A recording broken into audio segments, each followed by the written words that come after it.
Thousands of alleged crimes happen online every year, but a bipartisan law now protecting children by requiring websites and social media platforms to report trafficking to a national nonprofit. And WSAV's Sarah Smith is joining us now with more on how this is protecting kids in our area from abuse and exploitation. Well, this law, dubbed the Report Act, was introduced in part by Georgia U.S. Senator Jon Ossoff along with the National Center for Missing and Exploited Children. I'm told the law has helped protect thousands of children in the past 2 years it's been active. Chief Legal Officer Yoda Soros tells me this is a necessity as threats online continue to evolve. Before the Report Act, Soros says these platforms had to report crimes like child pornography and distribution, but it didn't include child sex trafficking or online enticement, two crimes that are on the rise. Since this act turned a law, Soros says the organization has seen a 1,000% increase in those reports. She feels these numbers better reflect the reality for many kids, and it gives experts, parents, and law enforcement vital information they otherwise wouldn't have. Who is the child? Where is the child? Who might be actually trafficking them? What state are they in? Especially for these types of victims online, they move a lot across the country, and be able to get those leads out to law enforcement so that law enforcement can go to a hotel, go to a residence, and actually, know because it's been reported how many, children might be there, might be controlled by a trafficker. The law also requires evidence to be preserved for a longer period of time, giving police more time to investigate and prosecute crimes. It also increases fines to companies who knowingly fail to report material on their site. Sarah Smith, WSAV News 3, on your side. Sarah, thank you. WSAV has learned that the son of Chatham County Commissioner Dietrich Leggett has been arrested. Last night, Chatham County police officers got a call to Bridgewater Drive, where a man said he had just been robbed at gunpoint. After gathering evidence, detectives arrested 21-year-old Keyshawn Leggett, Dietrich Leggett's son, along with the second suspect, 21-year-old Chakyle Robinson. Both are charged with armed robbery, aggravated assault, and possession of a firearm or knife during the commission of a crime. This is a developing story. We will continue to update you as we learn more. Last month, two recent Swainsboro High School graduates and the father of one of them died after a tree fell across a road. Now the family of James and Kenchero Walker speaking out about this tragedy. For the Walker family, May was supposed to be a time of celebration. James Walker and his son Kenchero just marked a major milestone. But 2 days later, their lives cut short after they crashed into a tree that fell across Highway 56. In the weeks since, their family's been left to grapple with that loss. Now, for Jadasha Williams, losing her stepfather and younger brother has been doubly painful. Everybody was excited because my mom's death was very hard on the family. And they just wanted to make sure that her kids continued on the right path. And losing your mom when you very young, you would think that he would have went a different route, but he did everything he said he was going to do. WSV's Nakaya Harris did speak with the family. She's going to have their full emotional story coming up on News 3 at 6. The Colleton County Sheriff's Office asking for help finding a man who went missing just over a year ago.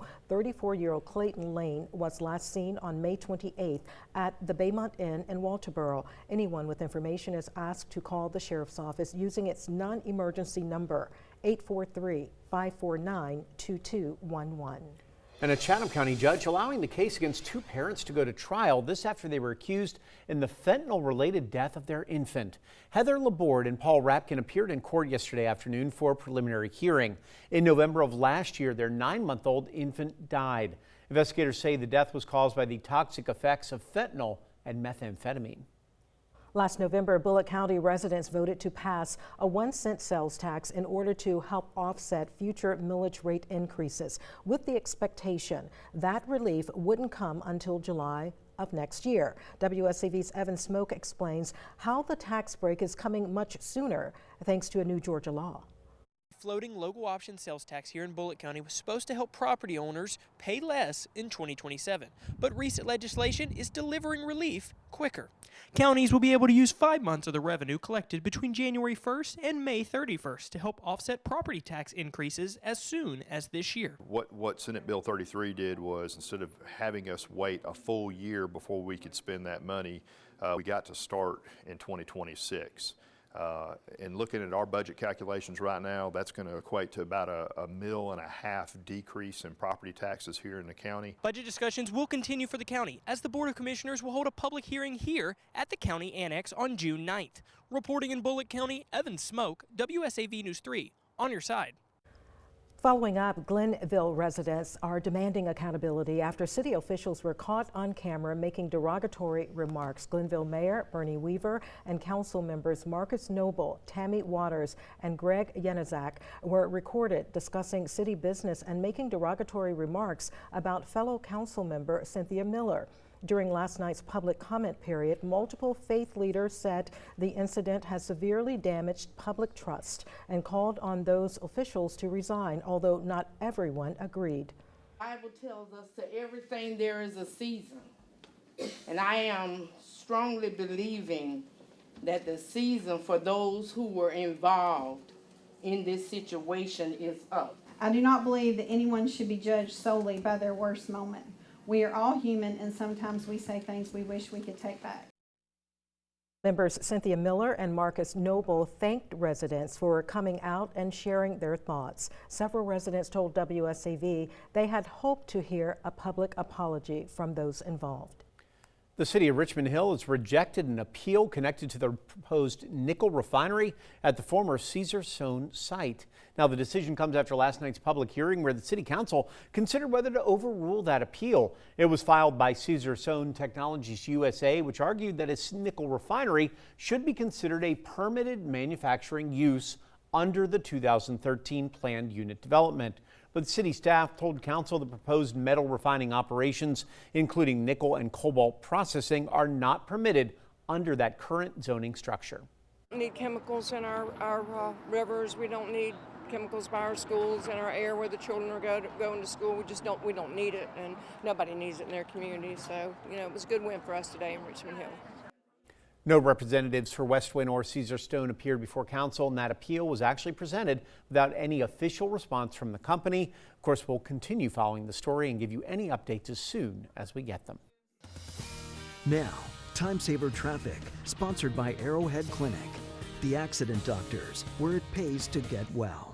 So far in our Time Saver Traffic report for Wednesday afternoon, no major issues out there on the roadways. This is the view out along I-95 northbound right here as you head toward the Savannah River and into South Carolina. Flowing smoothly right now through the construction zone. Speeds are pretty close to normal. Experiencing some delays along Highway 21 northbound heading toward Rincon, typical for this time of the day. Elsewhere though, across the low country, 278, just some minor delays heading westbound here and there, just at some of the intersections. But as far as heading right out of Savannah along Interstate 16, Highway 80, and also US 17 down to Richmond Hill, flowing pretty smoothly right now, taking 25 minutes to get to Richmond Hill, 10 minutes to get to Pooler from downtown, and just over an hour to get to Hilton Head.